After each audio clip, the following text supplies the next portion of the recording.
Hello, আসসালামু আলাইকুম। ওয়ালাইকুম আসসালাম, কে বলছেন? আমি থানা থেকে এসআই শামীম বলছি। মোহাম্মদ জনি মোল্লা বলছেন? জি বলছি, কি দরকার? জি, আমি থানা থেকে বলছি। ভালো আছেন? হ্যাঁ, কি দরকার বলেন। জি, আপনার সাথে কিছুক্ষণ কথা বলা যাবে? জি জি বলেন। আচ্ছা, আমি ফোন দিয়েছি, আপনার বাবার নাম তো রুহুল মোল্লা না? আহ, হ্যাঁ হ্যাঁ। আচ্ছা, আপনার এই নাম্বার তো বিকাশ আছে? কি আছে? গত 15 তারিখ সকাল 11:30টার সময় আপনার এই নাম্বারে লাস্টে 18 থেকে 5,500 টাকা মোবাইলে ক্যাশ ইন হয়েছিল। টাকাটা পাইছিলেন? কিন্তু আপনি কে বলছেন? আমি এসআই শামীম বলছি, শামীম হাসান, থানা থেকে বলছি। কি, আপনার ট্রু কলারে আপনার নাম এসআই শামীম সাইবার ক্রাইম লেখা রয়েছে। আচ্ছা, তার মানে আপনি তো নিশ্চিত হতে পারছেন যে আমি পুলিশ? জি স্যার। আচ্ছা জি, আমাকে একটু তথ্য দিয়ে সহায়তা করবেন। 15 তারিখ সকাল 11:30টায় লাস্টে 18 থেকে 5,500 টাকা আপনার নাম্বারে ক্যাশ ইন হয়েছিল। টাকাটা পাইছিলেন? না স্যার, আমি তো কোনো টাকা পয়সা পাইনি। আপনি কোনো টাকা পাননি, শিওর? না না স্যার, একদম শিওর, আমি সত্যি কথা বলছি, কোনো টাকা পয়সা পাইনি স্যার, আচ্ছা, বিশ্বাস। আপনার গ্রামে যে কলেজটা আছে, কলেজের গেটে মোশাররফ হোসেনের বিকাশের দোকান আছে? হ্যাঁ আছে স্যার। জি, উনি আপনার পরিচিত লোক। ওই দোকান থেকে ওই একই তারিখ দুপুর 12টা 45 মিনিটের সময়, অর্থাৎ 1 ঘন্টা 15 মিনিট পর আপনি পুরো টাকা ক্যাশ আউট করে ফেলছেন, অথচ আপনি বলছেন টাকা পাননি। কেন ভাই? মিথ্যা বলছেন কেন আপনি? স্যার, মানে আসলে ওইটা আহ, টাকা তুলছিলাম স্যার। জি জি, ওইটা আমার পাওনা টাকা স্যার, টাকা পেয়েছিলাম। এটা আপনার পাওনা টাকা? জি স্যার, এটা আমার পাওনা টাকা, উনি ওনার কাছে টাকা পাতাম আমি।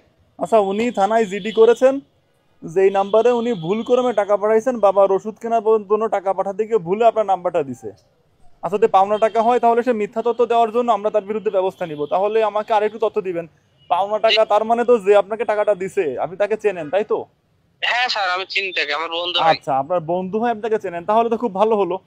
তো জি। প্রকৃত তথ্য হচ্ছে এই অ্যাকাউন্টটা হ্যাক হয় এবং যিনি যিনি হ্যাক করছিল উনি এই টাকাটা পাঠাইছে। তাহলে আপনি ওই হ্যাকারের নাম ঠিকানা, মানে যে আপনাকে টাকা পাঠাইছে, যার কাছে টাকা পেতেন তার নাম ঠিকানা আমাকে দেন।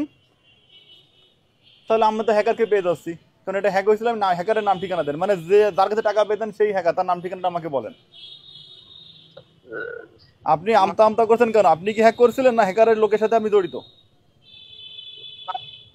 স্যার, উনি টাকা স্যার, টাকাটা ওই ওই বাবা অসুস্থ, ওনারই টাকা স্যার। আমি ওনার টাকাটা ভুল করে তুলে নিছি স্যার, লোভ সামলাতে পারিনি। উনি আমার অনেকবার কল দিল, নাম্বার ব্ল্যাক লিস্টে ফেলাই দিছি স্যার, আমার আচ্ছা মাফ স্যার। আচ্ছা, তাহলে এবার আপনি জায়গা মতো আসছেন। আমি আপনাকে তথ্য বের করার জন্য এটা বলেছি যে আইডি হ্যাক হয়েছিল। উনি তো আপনাকে অনেকবার ফোন দিয়েছিলেন। উনি একটা ওষুধ কোম্পানিতে চাকরি করেন, ওনার বাড়ি হচ্ছে রাজবাড়িতে, উনি আসেন ঝিনাইদাতে, আর আপনি তো যশোরে আছেন। যশোরে টাকাটা ভুল ক্রমে চলে গেছে, তো উনি আপনাকে বলেছিল যে ভাই আমার বাবা অসুস্থ, ওষুধ কেনার টাকা পাঠাচ্ছি, হাসপাতালে ভর্তি আছে। এটা বলার পরে টাকাটাকে দেননি। উনি চাকরি করেন ওষুধ কোম্পানিতে, সেলসে আছেন, মেডিকেল রিপ্রেজেন্টেটিভ। জি স্যার, কিন্তু আমি ভাবছিলাম যে উনি হয়তো মিথ্যা কথা বলছে টাকাটা ফেরত নেওয়ার জন্য। হ্যাঁ, আমি, উনি তো ওষুধ কোম্পানিতে চাকরি করে, তাহলে ওষুধ কেনার কি দরকার? উনি ওষুধ কোম্পানি চাকরি করে, ওষুধ কেনার কি দরকার? মানে যারা ওষুধ কোম্পানিতে রিপ্রেজেন্টেটিভে কাজ করে আপনি জানেন তাদের কত পরিশ্রম করা লাগে। আর সবচেয়ে বড় বিষয়, টাকাটা তো আপনার না। আপনার টাকা না হলে আপনার রাখার কোনো অধিকার নেই। টাকা তার টাকা তাকে আপনার ফেরত দিতেই হবে, নাম্বার ওয়ান। আর নাম্বার টু হচ্ছে, ওষুধ কোম্পানিতে চাকরি করলে ওষুধ পাওয়া যায় ব্যাপারটা এমন না। হয়তো উনি ওষুধ কিনলে ডিসকাউন্ট পেতে পারে 10%, 15%, বা কোম্পানি যা দেয়। সবচেয়ে বড় বিষয় যে টাকাটা যেহেতু আপনার না, আপনাকে উনি বারবার ফোন দিয়েছিলেন, বলেছিলেন আমার বাবা অসুস্থ, হাসপাতালে ভর্তি আছে, ওষুধ কিনতে হবে, তারপরও টাকাটা আপনি দেননি। আচ্ছা, আপনার ফেসবুকে প্রোফাইল পিকচার পালসার মোটরসাইকেলের সাথে না? জি স্যার। নীল শার্ট পরা একটা। জি জি, আর এই আপনি, মুহূর্তে আপনার অ্যাকাউন্টে 8,000 টাকা আছে, ছিল হচ্ছে 142 টাকা। মোট এই মুহূর্তে আপনার অ্যাকাউন্টে আছে 8,142 টাকা, সঠিক? জি স্যার, আপনি তো আমার সব তথ্য বের করে ফেলছেন স্যার, জি, আমার ভুল আমি আমি করে দেন। আপনার A to Z সব তথ্য বের করে ফেলেছি। এবার আপনি যদি তার পাওনা টাকা তাকে ফেরত না দিয়ে দেন তাহলে আপনার বিরুদ্ধে আইনগত ব্যবস্থা নেওয়া হতে পারে। স্যার, আপনার এই নাম্বারে বিকাশ থাকলে আমি এখন এই নাম্বারে টাকা পাঠিয়ে দিচ্ছি স্যার, আমার মাফ করে দেন। আমি আপনাকে ফোন দিয়েছি আমার নাম্বার থেকে, আমার নাম্বারে বিকাশ নেই প্রথম। তো দ্বিতীয়ত হচ্ছে, আমার নাম্বারে বিকাশ থাকলেও আপনাকে আমার নাম্বারে পাঠাতে হবে না। যে নাম্বার থেকে আসছে, যে লাস্টে 18, আপনি ওই নাম্বার থেকে টাকাটা আপনার, যে টাকাটা গেছিল ঠিক ওই টাকাটা পাঠিয়ে দিবেন এবং এখনই পাঠাবেন। আমি কল কেটে দিচ্ছি, হয়তো কল থাকলে নেটওয়ার্ক পাবে না। কল কেটে দেওয়ার পর আমি টাকাটা দ্রুত পাঠাবেন। টাকা পাঠানোর পর আপনি কনফার্ম করবেন যে টাকাটা পাইছি, তা না হলে আপনার বিরুদ্ধে আইনগত ব্যবস্থা নেওয়া হতে পারে।